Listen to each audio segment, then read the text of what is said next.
Stoners, the gateway drug to mindfulness. To think that we started this podcast to fight a stigma, only to uncover so much love. Tune in. So much love. We're not here to distract ourselves. The gateway drug to mindfulness. We're here to learn. We're here to grow.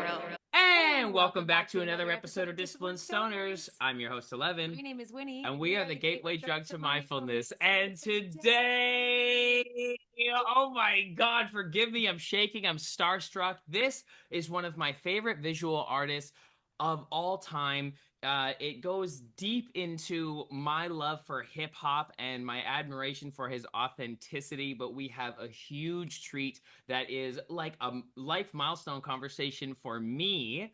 Winnie with the structured intro.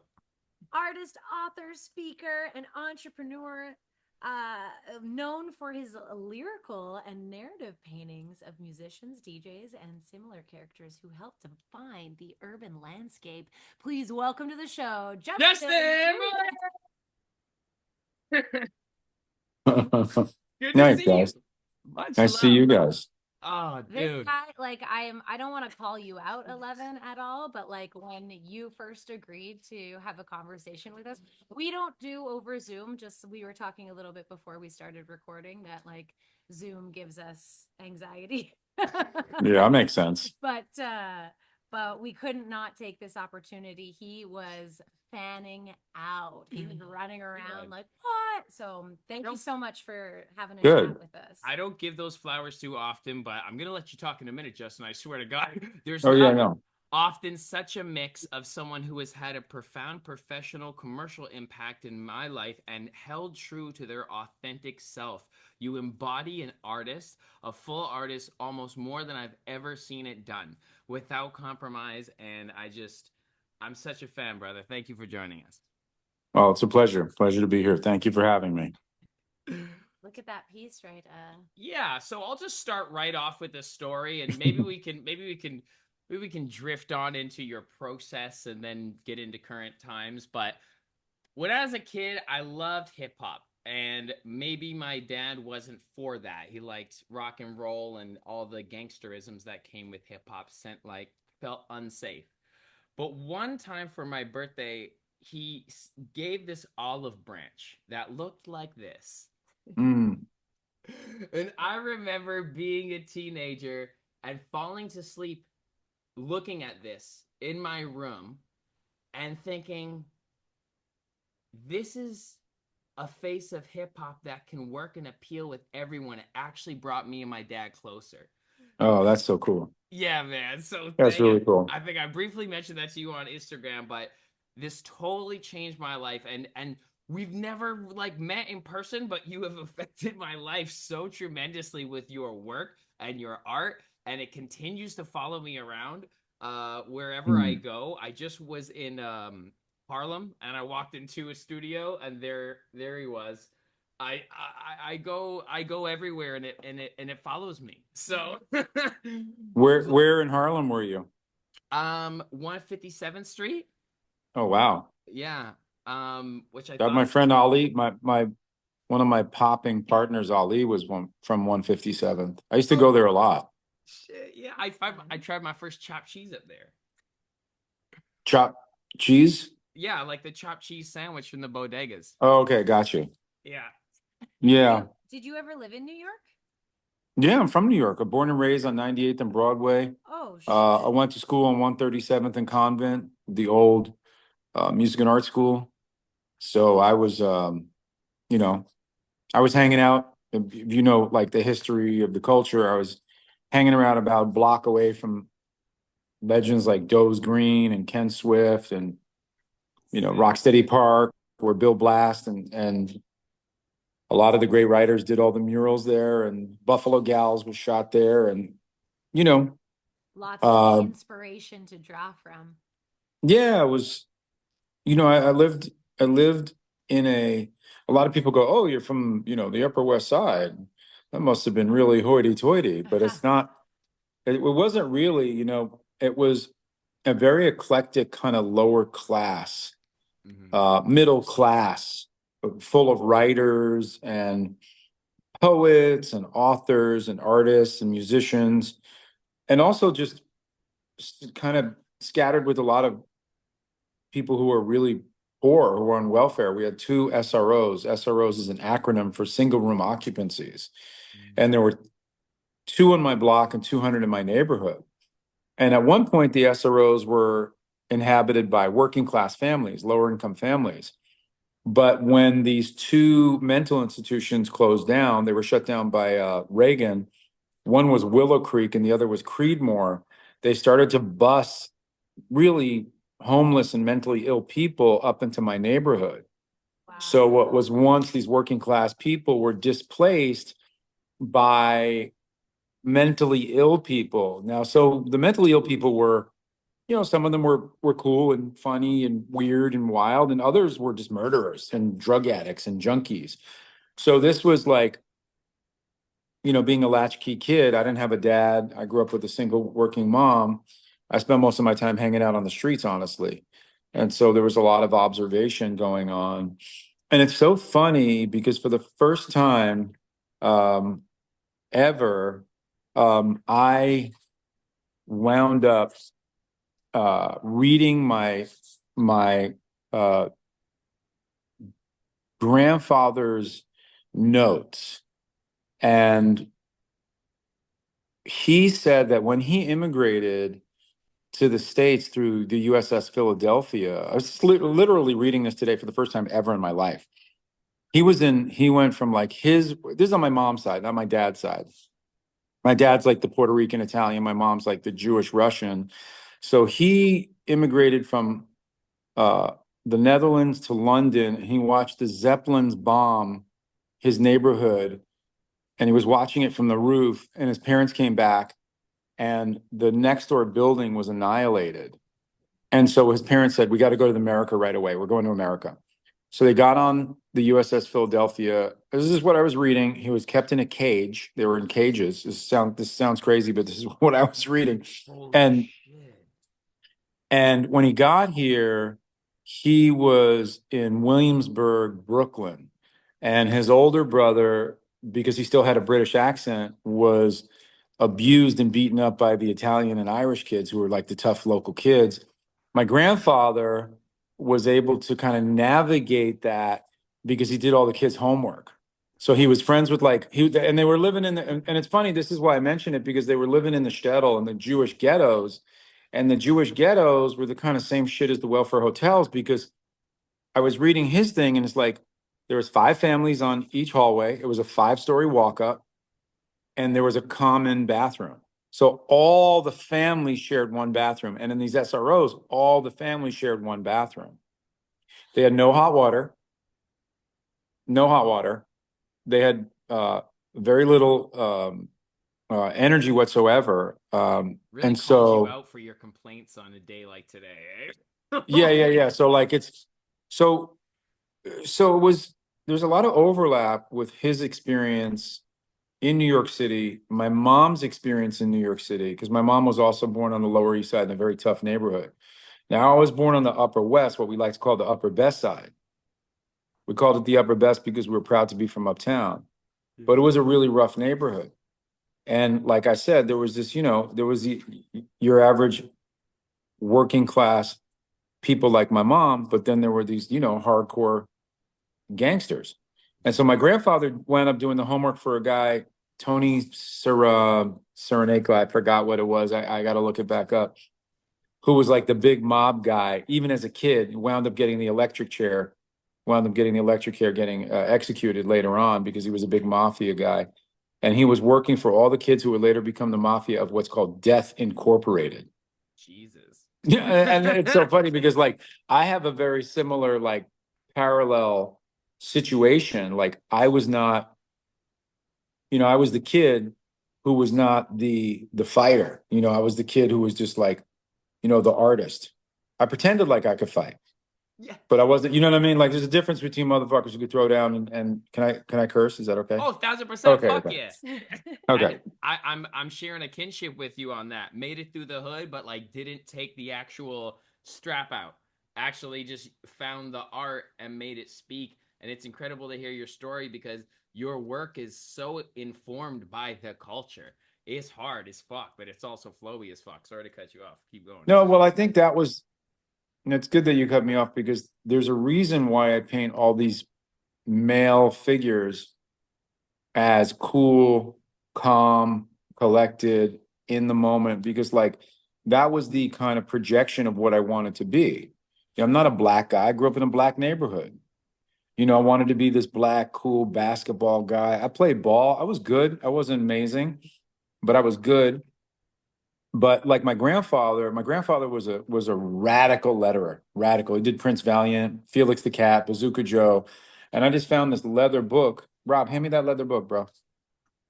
And this is his normal writing. I'm gonna show you some shit that's gonna blow your mind. I've never shown anyone because I found it today. Dude, that's sick exclusive. Oh, that's all right. You can tell it has some good shit in it by the look of it. It was just in storage somewhere. Where did you find it? Buddy. Oh my God. Let me show you how good his lettering was just on the normal. This is just the normal. Like, That's wild. this is crazy. Because he wrote here, like, this is from probably 19, shit, dude, I don't even know, 1930s. Fuck, he's a font maker. Like a This is just like some normal doodling. Come on. Really beautiful, really gorgeous. That's gorgeous. For the pen. This is 1929. Like, I wonder what type of pen he was using. Holy shit. Dude. It was before the war. Wow, this is so cool. Here, I'm gonna show you this. Congratulations. He just wrote humans here. Oh.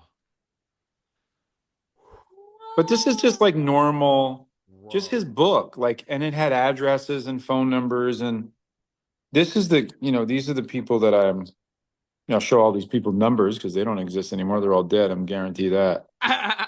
Oh But like, my God. this is just such a, this is kind of who he was. He was so artistic. And he had a really deep understanding of aesthetics and design.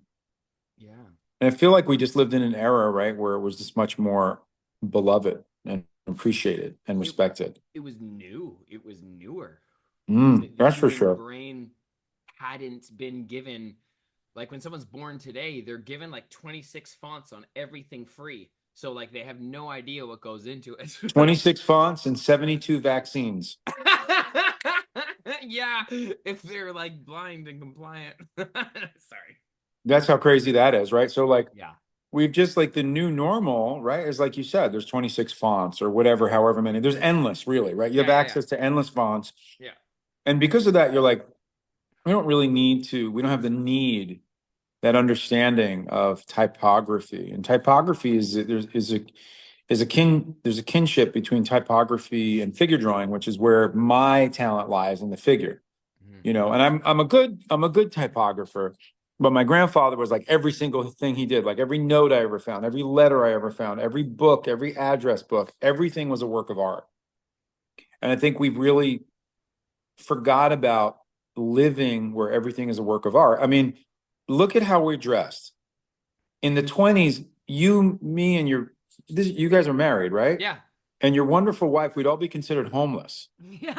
We'd be like, oh, hey, you guys are homeless. And this guy must have been a sailor because he has a tattoo, right? Like, I mean, you had to have, like, it's just a different time. Yes. There was so much class and elegance Yes.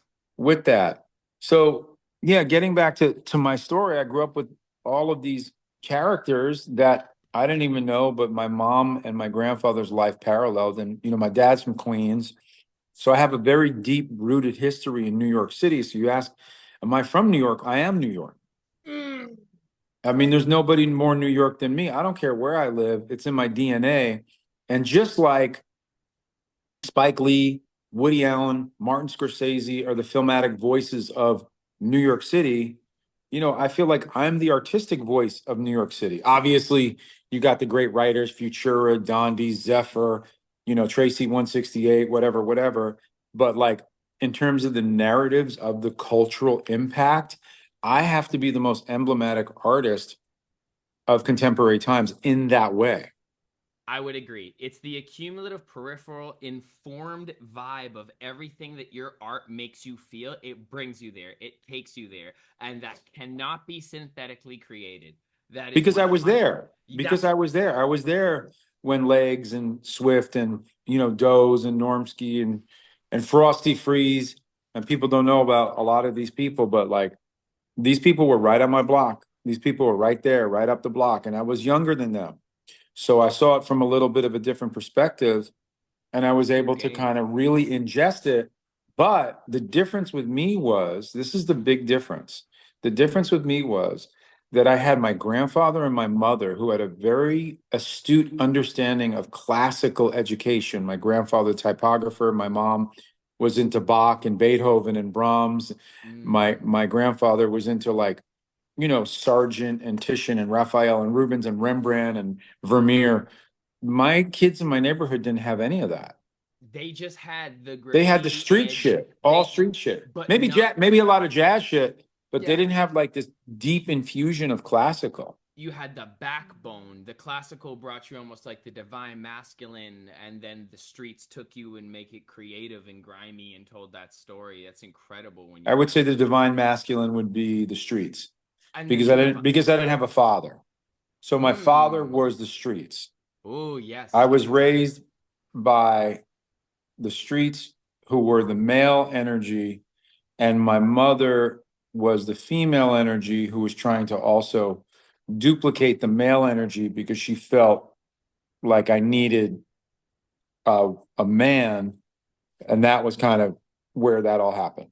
Yeah, I feel you on that. I had a single mom as well, and she had boyfriends and such, but my dad was distant at times, and yeah, we got to you got to see mom play several roles sometimes for sure.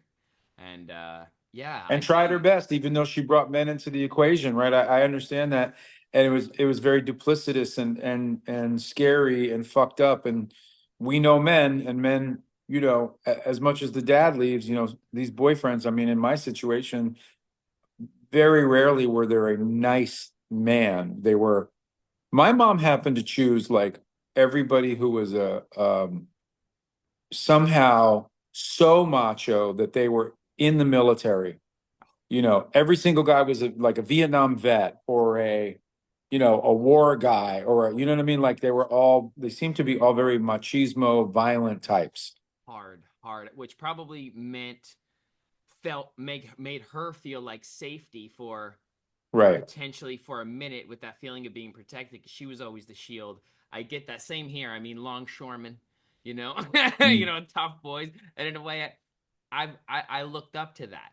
And a lot of my friends who are now in jail or dead or crackheads or whatever, they were also in the streets informing my decisions of what built my masculinity character. Took a long time to unravel that. With your art, do you feel when you're expressing through it that it helps heal you a little bit like that? Or are you just drawing from it and pissing the inner beast off of the angry inner child off more? Like, does it decompress? Like, does it help you cathartically release, or maybe it doesn't touch it at all? I don't know. I think drawing and painting is for me everything. So like I always say that I am more me than my drawings are more me than I am myself.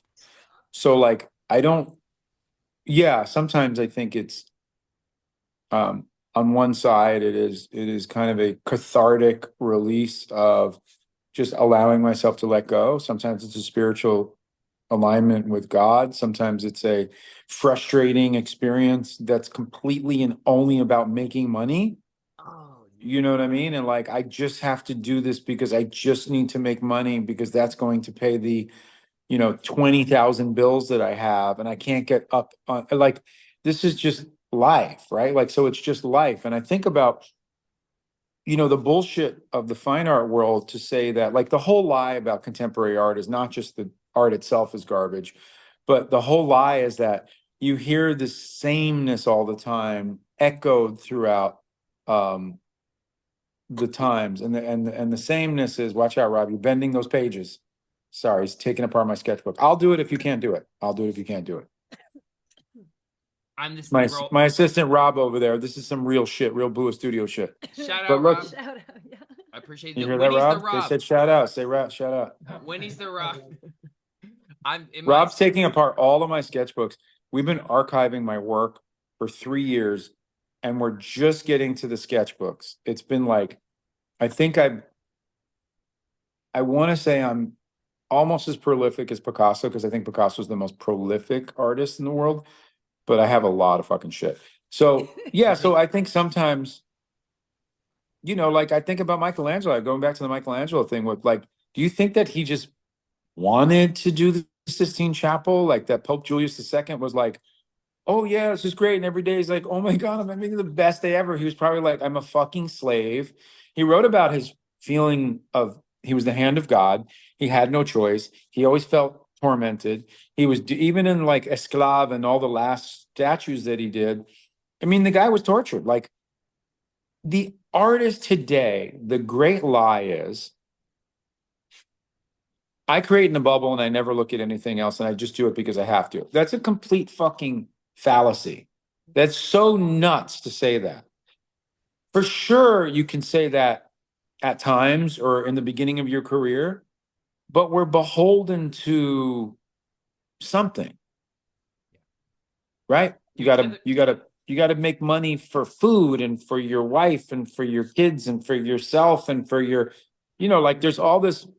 So that's attached to the creation. At some point, the purity goes away. I mean, honestly, the purity goes away after you're a child.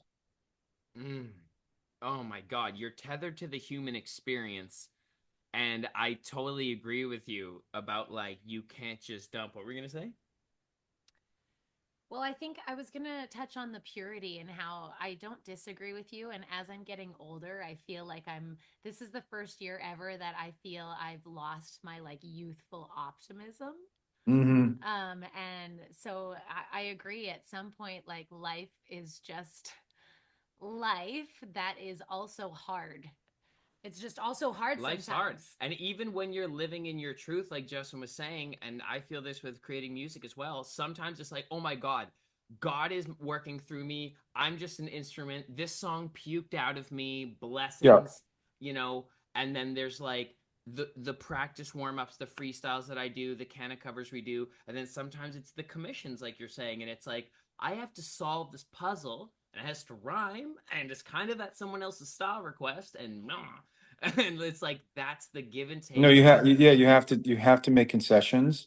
Yeah. And you have to make, but you see, the thing is like, there's two divine areas of this conversation. One is you have to make concessions, but you make concessions in your life. If you're really in a somewhat healthy relationship, you're always making concessions. You're always saying, I don't really want to do it, but I'm going to do it. Now, if you have kids, I have 3 kids. If you have kids, then you become way more. You start to sublimate your entire identity in order to allow theirs to come through, right? If you're a good dad, not like my dad or your dad, but you know what I mean? Like the good dads who do that. So like, okay, so you're already making concessions. So then now you're an artist and you have a client, you have a corporation, you have a delivery date, you have you're getting paid a certain amount of money. There's some kind of spiritual and economic exchange. You have to be clean. You tell me that you're not making any concessions. That's fucking crazy. That's not true. Okay, so now the idea on the other side, the idea of an artist is to be 100% you, unaffected, completely like, and this, by the way, is why, going back to Picasso is the quintessential artist, because Picasso didn't give a shit about women. He didn't give a shit about how he treated women. He didn't give a shit about how he treated his kids. He didn't. He didn't care. He just did his shit. He did only his shit. Well, he's just a narcissist. He's just, okay, so what? Like, so the other side is a real artist is just going to do what they want to do, and they will make no sacrifices whatsoever, because everything is the art is paramount. Period, point blank, end of story. You're in a marriage with him. He's a good husband. He's always making sacrifices. You're making sacrifices. This is the fucking struggle. This is the battle. This is the power struggle. But with Picasso, there was no power struggle. There was nothing like that because he was the real deal. Now, I don't think that that's the full definition, but that's the contemporary art world's definition, is that there's never a sacrifice made. You create in a bubble. You're never influenced by anyone else. Okay. That's the ideal. Now, wait a minute. What if the ideal is having to struggle so much on this side with making concessions and sacrificing so much? Because that adds the real fire to the art. Because when you do the art, then you are more purely you than you ever thought you were. Picasso's playing around at some point because he can do whatever the fuck he wants. And a lot of Picasso's work is garbage. His Rose period is beautiful. His Blue period is beautiful. His Cubism is beautiful. Demoiselle d'Avignon, beautiful. But then as he got older, he started doing kind of garbage work. Started just making money. Started just printing money. Like his version of counterfeit money was the shitty art. Because it's his piece, he could sell it even though he knew it wasn't. He was Picasso. Yeah. Picasso was only Picasso because of Gertrude Stein and a couple of patrons. And then when he became Picasso, like, incorporated, like, fuck the world on Picasso, anything I do, is gold. Although there is one great story about Picasso. He goes to a bar, he buys everybody a round of drinks, buys everybody a second round of drinks. And then the bartender's like, okay, Pablo, you got to cash out. You just spent a lot of money. He's like, okay, cool. Boom, boom, boom. Hits him. Dude's like, this is not money. He's like, what are you talking about? It's my sketch. He's like, you just fucking did that in like 60 seconds. He goes, no. That took a lifetime. Oh, yeah. Right? Because it's every single thing you've done until that point went into that sketch. God. But anyway, and once again, Picasso is the clip. No, but once again, Picasso is that G. He's G level shit. Yeah. He runs shit. Yeah. No sacrifices for the most part, right? Yeah. And and so that's the struggle. Is art imitating life? Is life imitating art? Now we're in a Woody Allen movie. That's every single thing he's asking. Is art more important than life, or is life more important than art? But isn't life art anyway, right? And now it gets like, because you're living, you're the subject, you're the prospect, you're the navigator of the momentum. That's right. Is exactly what we were saying. So did you, I'm not, yeah, we can go back also, but did you have a moment in your career where you had to like make that first concession or compromise and you were like, or was it something that kind of happened naturally over I never was held back until kind of recently by my kids or my wife. I never made so many sacrifices. In my earlier days, I just didn't do it. I was a little Picasso-ish in that way, Picasso-esque. I just didn't do it. I wouldn't do it. I had nothing. But I made concessions because I did shit that I didn't want to do. I did storyboards for entertainment, and I had dick directors going like, and then it's going to do this, and that's a great idea, right? And I was like, yeah, it's a great idea. Thinking like, no, it's fucking horrible. You're an idiot. Like, I want to punch you in the face. Like, everything about what you're saying, it's just like I just feel like I'm a better director than you. And I'm like, how about this shot? And they're like, well, I don't know about that, but you should do this. And I was like, that's what I just did. Like, there was so many of those moments. And then I did movie comps for a studio, back in the days before Photoshop. We would kind of do thumbnails. And I had a art director who was just so belittling and so condescending. I should have knocked him out too. Just all like, so everything was a concession. Like, then I started to get into shit like slick bottom skate decks. And I'd be like, tell Plan B and New Deal, like, well, what do you want me to do? And they'd be like, well, we want you to do what you want to do. You just want you to do like Bua. And I was like, oh shit. So at some point I became Bua, right? It was like as if Clark Kent is working for the man, but then he puts on Superman and it's like, oh, I guess he's just fucking Superman. And that's, at some point I become Bua and I do what I want to do.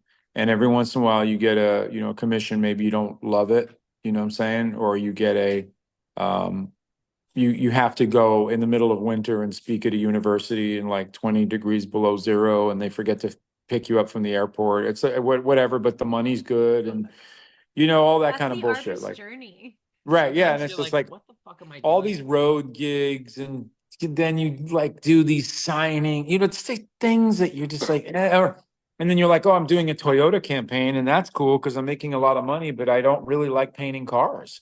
And quite honestly, I'm not even that good at it. I got to work extra hard to be good at cars.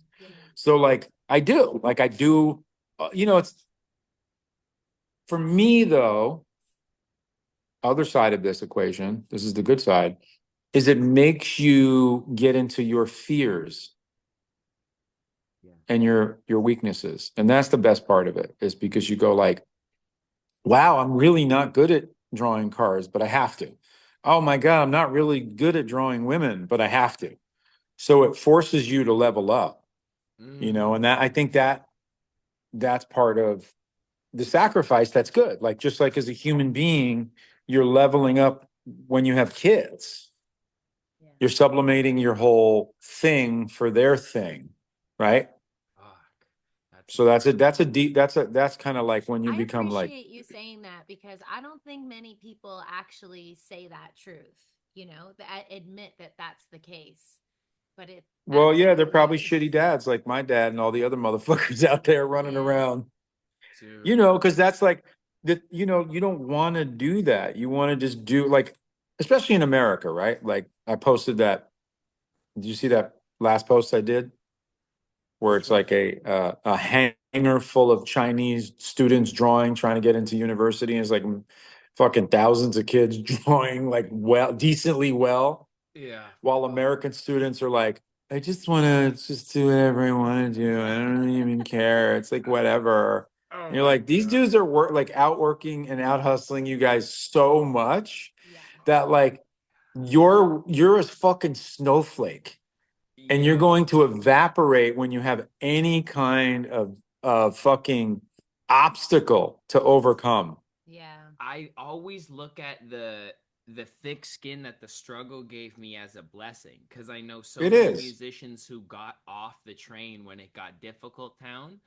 And that's just like, you're right. I like how you frame the challenges, whether it be the commissions and the veering off of your potential authenticity and communication, but you're still, fulfilling that as a function mechanically as an artist. It can be that internal struggle, or it can be your environment, or it can be just what life demands of you. And it's like, as consciousness, you're like, yeah, we'll fucking do it, man. We'll figure it out. I got a corporate client, and like I had to totally just like, okay, yeah,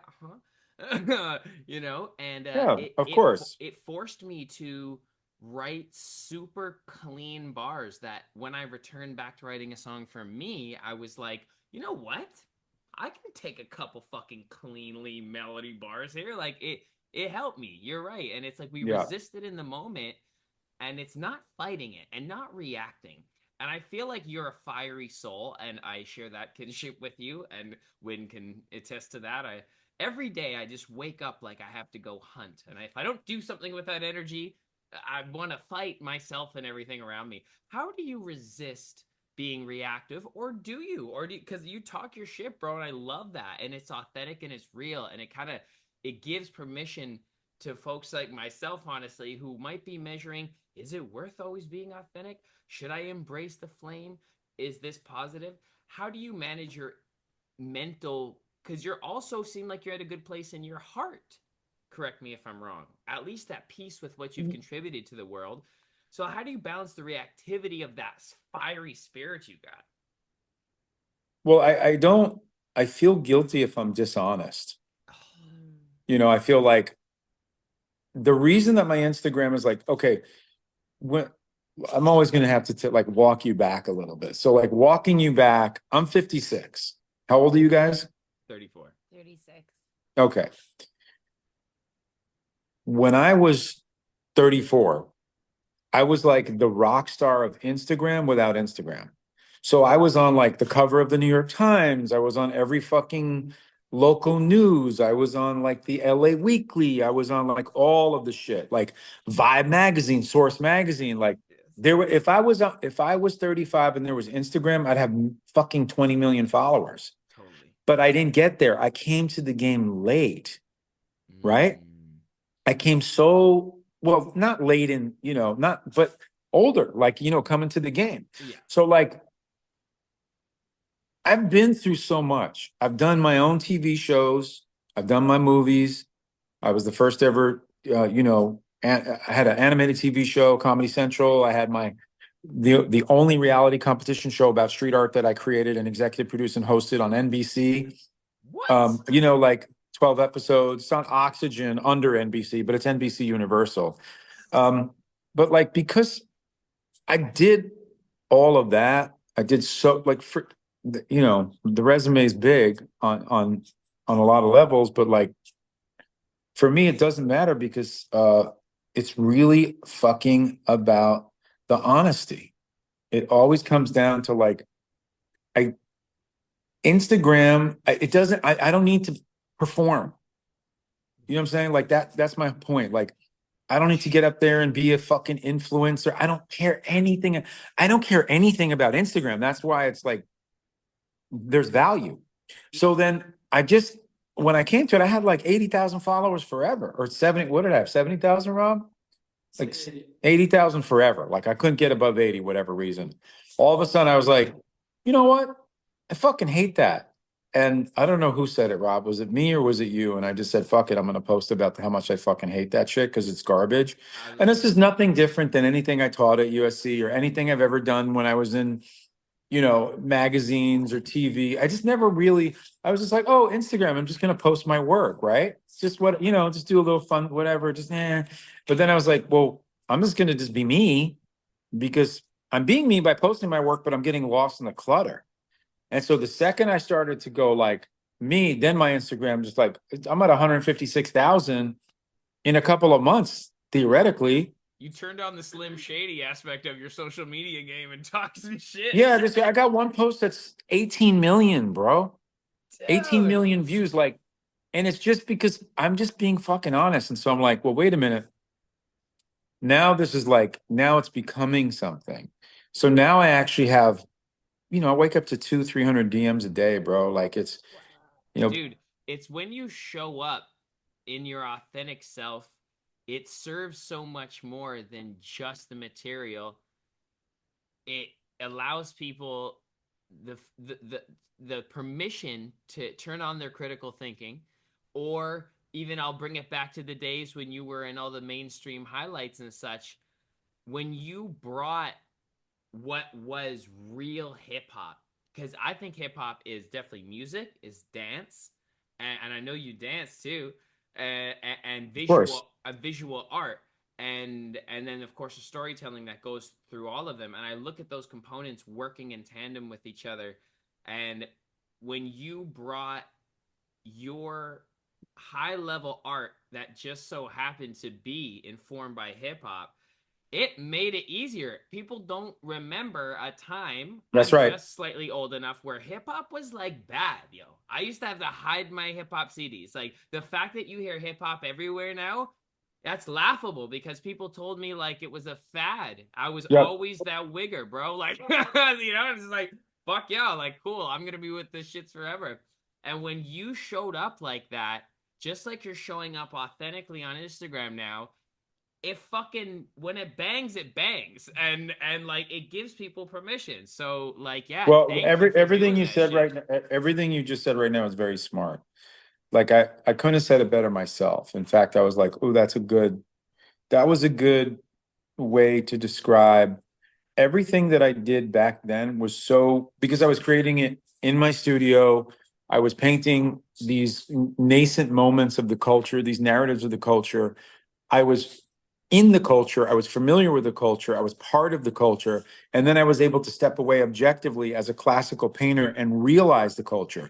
So it was a different thing. So in that way, that was always my authentic self. But now I'm like, I have a legacy. I'm a professor. I'm a father. And this is why I want to teach. So my rants, albeit, 30 to in a minute, 30 seconds, they're truth bombs of, real authentic messaging that I'm just doing. Bro, I don't sit there and, get my pen and pad out or, anything and just start to figure out, well, in this post, I'm going to say this. I see something. I'm like, oh, that's cool. I copy it. and I post it and I green screen it and that's it. I don't need to do the bullshit because it's like I'm just having a visceral reaction to something. But now I'm like, okay, so that's where it is now. Yeah. Then there's another part of me that I have to get out there. It's a little bit more aspirational, inspirational. Sometimes it's about talking about another artist. Sometimes it's talking about life. Like you said, I forgot what you said, but that would have been a great soundbite for me to say. But it was right before you were talking about, we'd have to go back in the podcast, but I was like, those moments need to be shared. Oh, it was when you were talking about you allow people to kind of activate and put on their critical thinking mentality. Yes. Yeah, gave you permission, right? Gave us permission, you gave right? us permission, and it was like the moments you were sharing, you seen in the hood, and they were all of a sudden on a mainstream vibe, like a smoky room in a basement with records and a brick wall, like literally that vibe.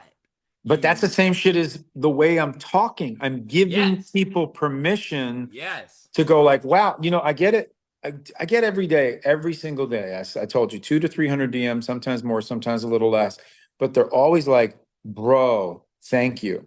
Or like, mostly men, by the way. Always I have a much more male centric audience, but like it helps us express. Yeah, but I think it like really allows people, mostly men, to just feel like comfortable with saying the things that people don't want to say. It's uncomfortable to say that. You get this highly woke left mindset where you get demonized for saying like, I don't like that art, sorry, or what I mean, like I don't want to say sorry, I don't want to be apologetic because I've spent my entire career honing a skill set that is laughed at by an institutionalized laundering cartel, So like, why can't I say that? Well, I'm really just speaking for the people, right? It's the artist's job to be that. Yeah. So art is the quintessential reflection of history, right? That is the greatest way to show what's happening in history, whether it's Eugene Delacroix, Liberty Leading the People, it's Rembrandt's Night Watch, it's Michelangelo's Sistine Chapel, Grant Wood's American Gothic. It's just like those great paintings are moments of culture, right? Like my DJ was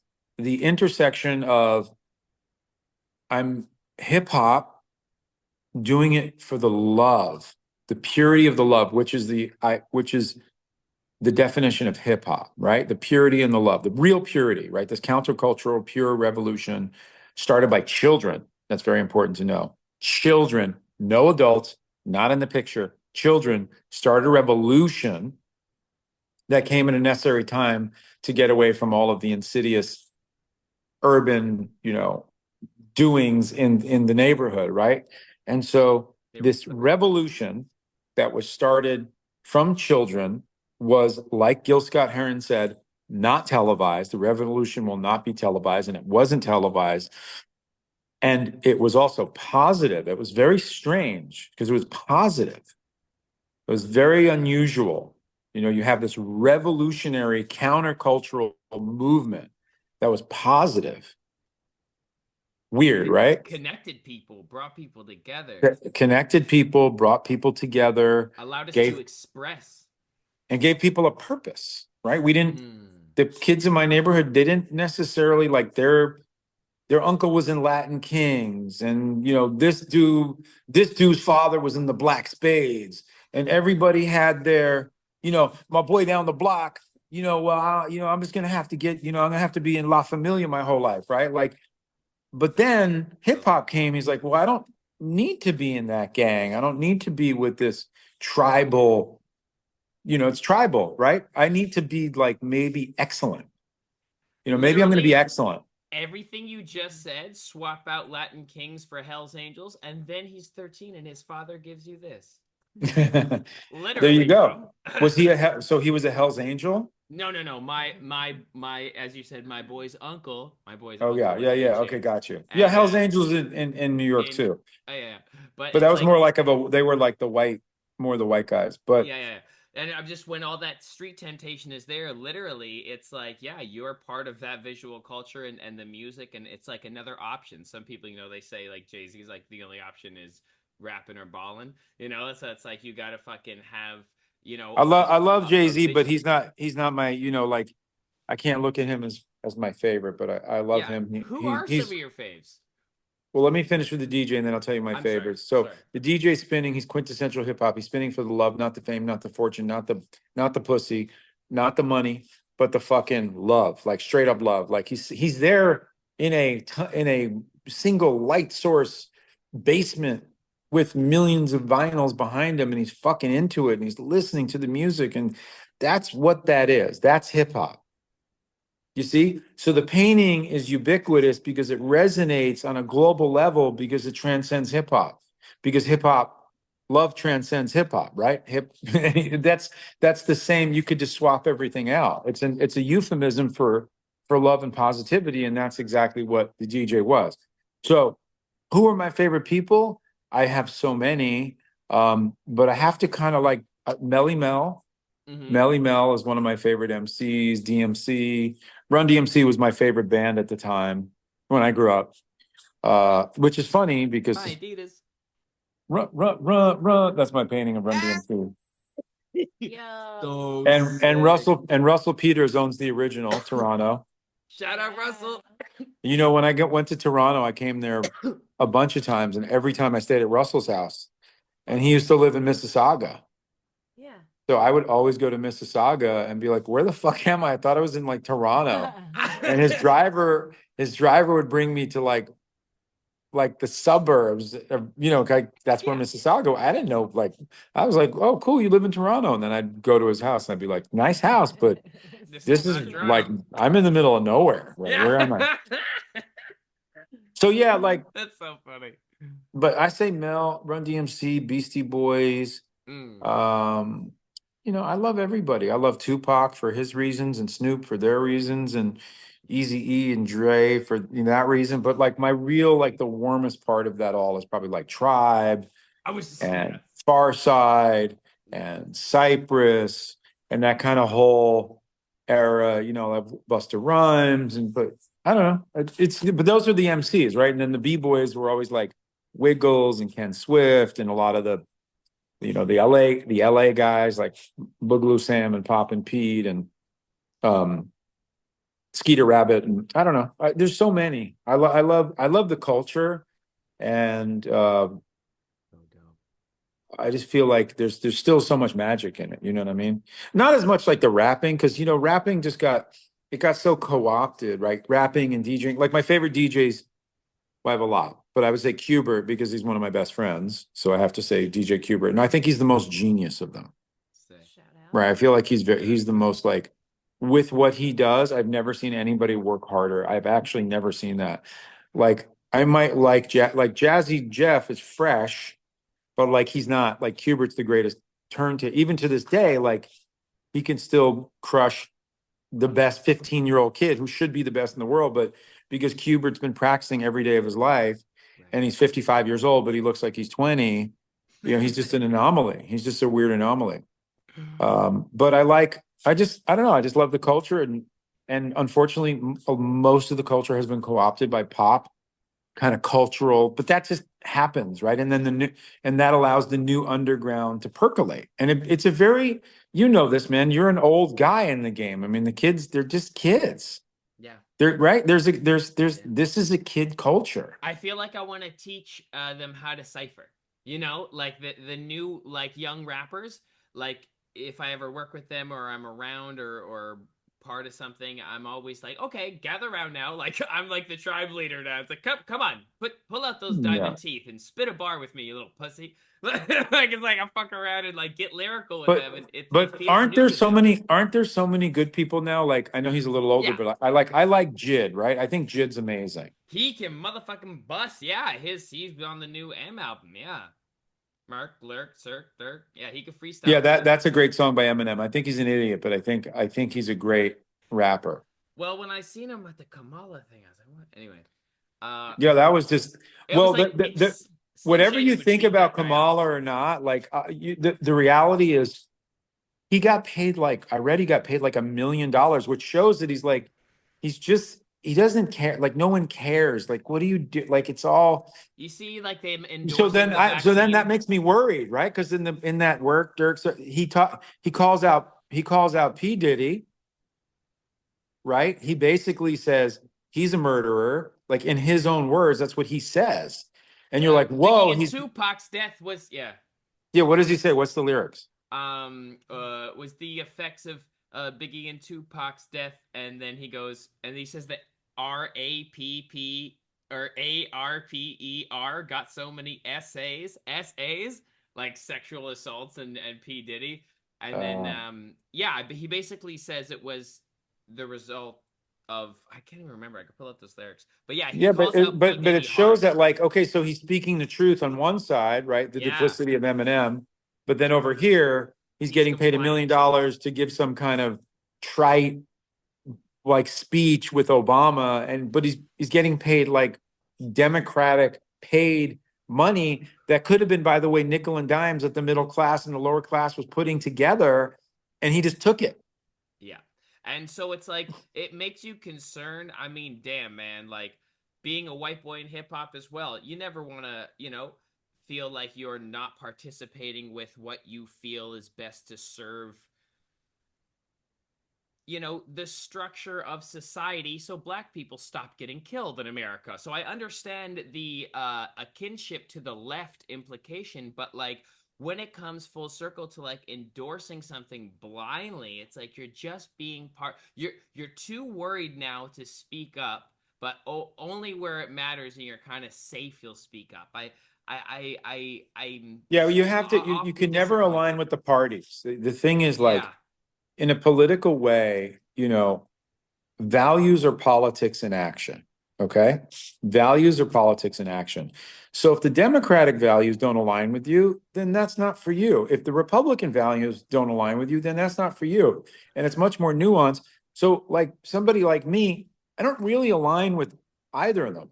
I mean, I love RFK. I'm all about what RFK is doing with the foods and I actually like everybody on Trump's team for the most part. But guess what? They were all Democrats. Yeah. I was a lifelong Democrat, and the reality is sometimes parties change. Yeah. The Democratic Party is not the same party that it was, 20 years ago. It's just a different group of people, and they all seem to be corporate, like neocon warmongers. That's kind of what I see. I'm an artist, right? I don't have skin in the game, but I don't align with their values because I think their values are really just all about money. Yeah. And I don't really necessarily align with the Republican values because I think their values are all about money, ironically in a lesser way.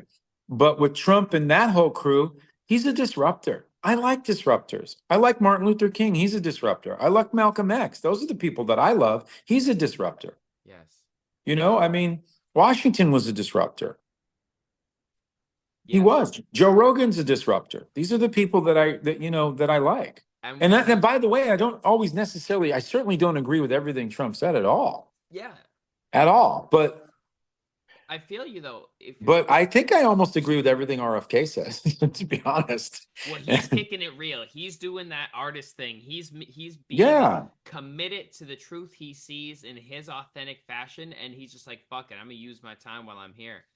Yeah, I really gravitate towards disruptors because their truth, if you look at historically what's happening is when you see the disruptors, you see that one thing always happens. They always are lied about, they're demonized, and there's this fake narrative and mythology that's created around them. And then eventually they try to kill them.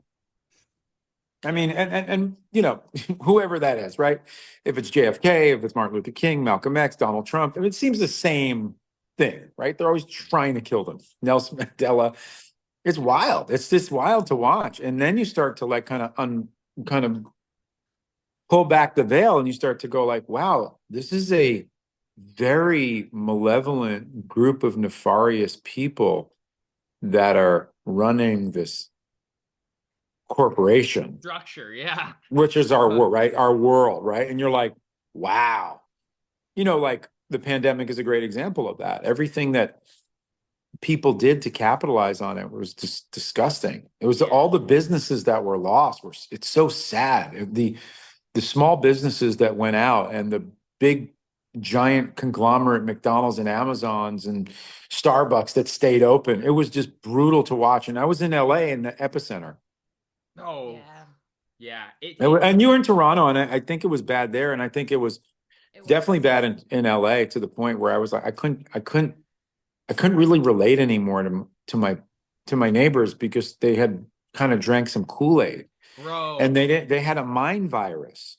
That part, it was the painful part, was watching people not be able to add it up. It's like, you don't understand the problem and the solution and it being too simple, and then only this list of associates winning from this and everyone else getting squashed. Y'all can't Follow add the this money. up. Follow Y'all the can't money. add it broke Follow my the money. heart, and it taught me about being a fucking more accepting things for how shitty it is. And It was, it's a little bit of a house of cards for most people, where, like, you know, their realities kind of crumbled. They were like, oh, that's not supposed to be that way, but it was. And we were supposed to be like, you know, I always say, like, Democrats they have a mommy complex, right? They want to be taken care of by mommy. But then Republicans have like a daddy complex, and they want to be Calvinistically, like, you know, sternly taken care of, like, you better go do this. But you start to realize the Republicans and Democrats, neither of them love you. In fact, they hate your guts. All they're trying to do is squeeze every fucking dime out of you like this. They're fucking taking you because you're just a number.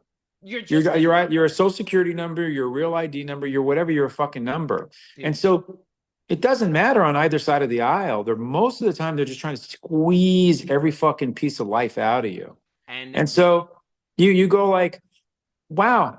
I mean, really early on, I started realizing how much bullshit there was, and I didn't want to do it. I didn't want to wear my mask. I didn't want to deal with that stuff. And so I just got kicked out everywhere. And I was being very nice and polite and respectful. But, like, after a while, I was like, this is crazy. And I can't, and that's when I moved to Texas, actually. I love that. Dude, I had a similar experience. I would just leave. And it's like, no. Because to watch somebody drink the Kool-Aid and enforce some sort of rule that has no actual, like, science background justification, really, it's all hoopla. And then it's crazy. They to watch them, like, attack and police their fellow human beings. Yeah, that was wild. That's when you go, like, you couldn't imagine how the Holocaust happened. Thank you. Until you experienced the pandemic. And when you saw the fake pandemic, right? When you saw that, you started going, oh, that's how that happened. That was like on steroids. That was the most evil version of that. Yes. But you could see how easily we could go there. We're not that incapable of being inhuman. It doesn't take that long. It doesn't take that long to break you down into, like, a real fucking nothing. Yeah, like, they just make you compliant. It was like I even had the little vax pass. I had one. I never got it, but I had one.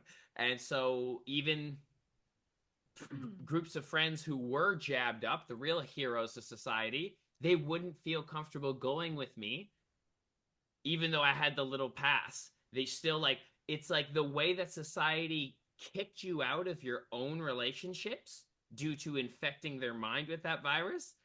That part blew my mind the most. And to your point, oh, that's how that period of time happened.